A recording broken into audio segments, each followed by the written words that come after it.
Hello scholars, Mrs. Farah here. Today we're going to talk about reading and writing decimals to the thousandths. Please make sure that you set up your notes in either 2 or 3 columns, depending on what you are comfortable with, and make sure that you record the objective. Also know that this Khan Academy refresher video is great if you need any support on decimals or if you have any questions. Go ahead and pause this to write the objective.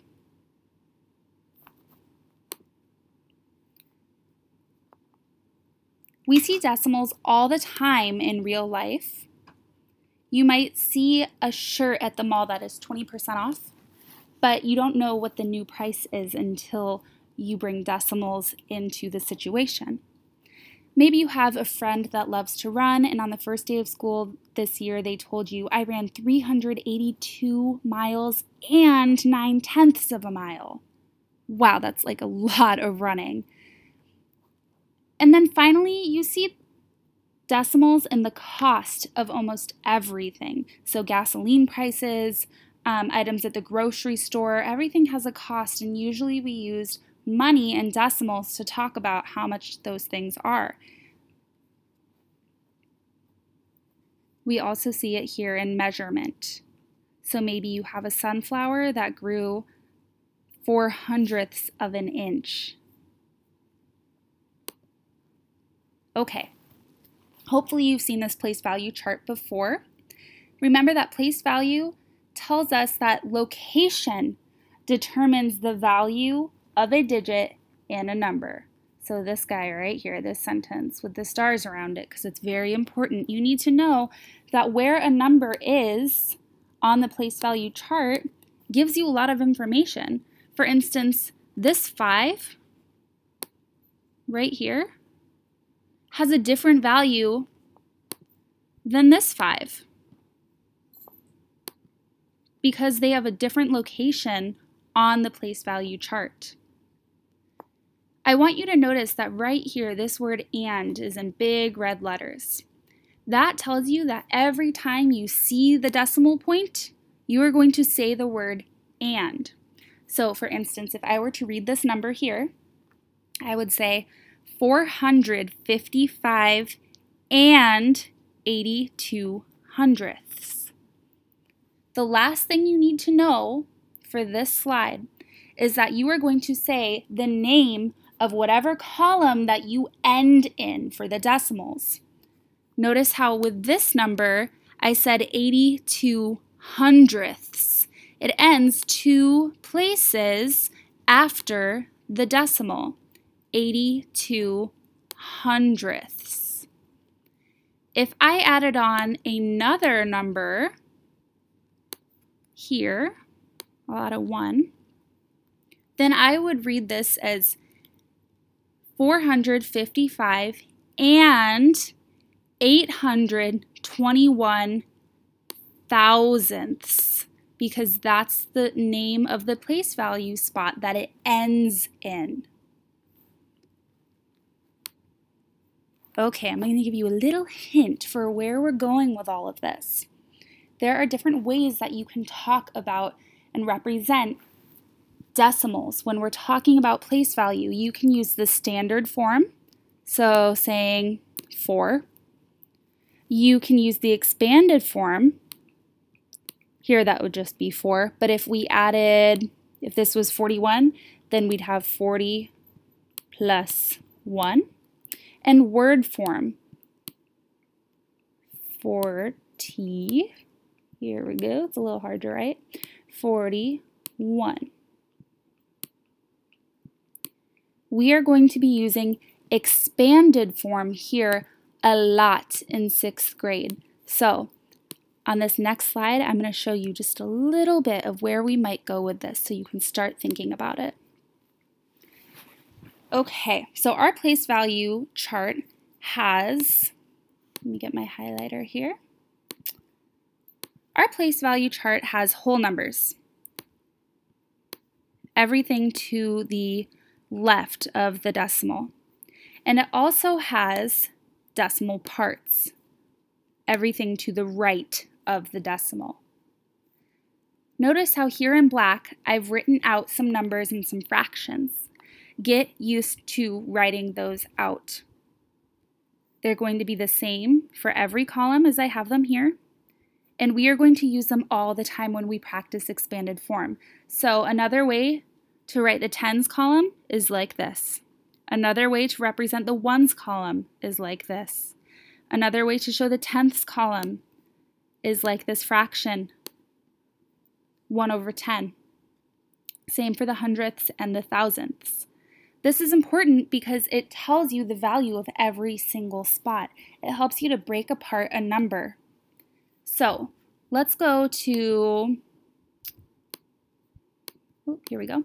Let's go to a new number like 316 and 42 hundredths. If I'm going to write this out in expanded form, and I'm going to type it so it's a little faster, I would have how many hundreds? 300 plus how many tens? 10 plus how many ones? 6. That part, the whole numbers, is really useful to think about base 10 blocks. How would you build that number out of base 10 blocks? And now you can think about that with the decimal parts as well. If I have a tens rod, how many would I need to shade in to represent a tenth? If I have 42 hundredths here, how many tens rods would that be? 4/10. And then how many hundredths do I have? 2 out of 100. We'll practice this a lot more. But to get back to our objective today, we are just starting with reading and writing. So I want you to listen to me model A, and then you will practice B through E. I'm going to read A aloud. 106 and 34 hundredths. Go ahead and whisper B through E to yourself at your desk. When you're done, I want you to pause the video and double check to make sure that you have every single answer correct. Here are the answers. B, 54 and 71 thousandths. C, 18 and 3 tenths. D, 168 and 30 hundredths. E, 9,173 and 222 thousandths. For the writing practice, I am going to read a decimal to you.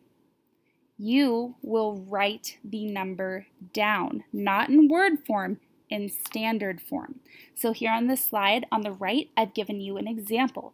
If I said, please write 941 and 3 thousandths, this is what you would write. Go ahead and listen to me read B through E, then pause the video. I'll show you the answers on the next slide. B, 17 and 45 hundredths. C, 85 and 91 thousandths. D, 1 thousandth. E, 312 and 183. Here are your answers. And here's an additional resource for you if you'd like to screenshot this. Maybe pause it to write it into your journals. And finally, your to-do list. So in your math workbook, page 13, I need you to rip that out. This is your homework, just the front side of the page. add it to your agenda, please, and make sure that it gets put into your bag. This is a little bit extra practice on the math, and I want you to make sure that you are saying the problems aloud, reading the decimals aloud. That's a huge part of this. Also, in your workbook from pages 11 to 18, there are a ton of resources and information and practice problems for you. Go ahead and flip through there. It might answer some of your questions, might give you a little bit more information to study. And finally, if you wanted to check out Khan Academy, any of their videos on decimals, I highly recommend it. Let me make sure I covered everything here. Thanks for watching.